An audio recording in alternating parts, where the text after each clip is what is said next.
there's just this big misconception I often hear. How do you choose your vocation?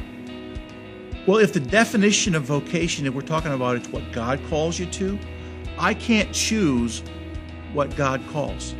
When we're talking about life vocation, we talk about three. We talk about a vocation to the religious life, the call to marriage, and the call to priesthood.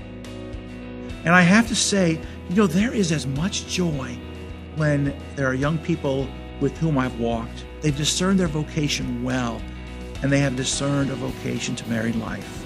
And those weddings are so joyful, right? Because there they are, truly responding to God's call. They've asked the questions, they've laid it before the Lord, and they're truly offering themselves together to God for His service. Vocation is who God made you to be.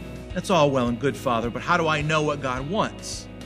Have you ever noticed when two people are madly in love with each other? One will know what the other one wants without speaking a word. It's because they have entered into the conversation of the heart. They've learned to communicate heart to heart. Start that conversation. Enter into heart to heart with the Lord. I often say, if I can get someone to pray, all's fair. Bribery, tricks, I don't care. If I can get you to pray, I'll do it, all right?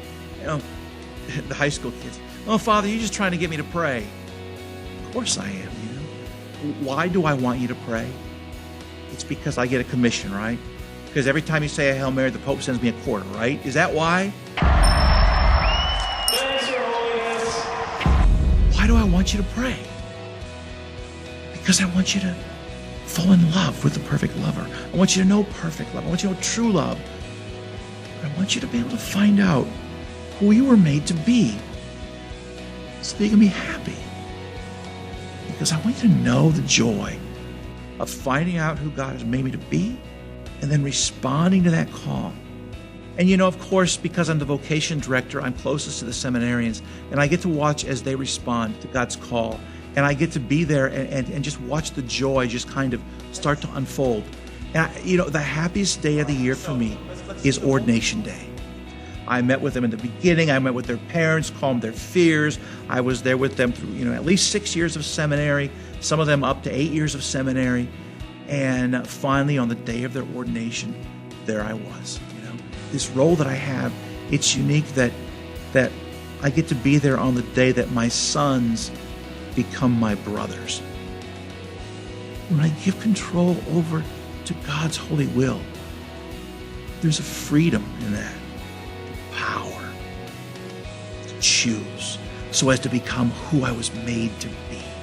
Lord, help me to want to be what you want me to be.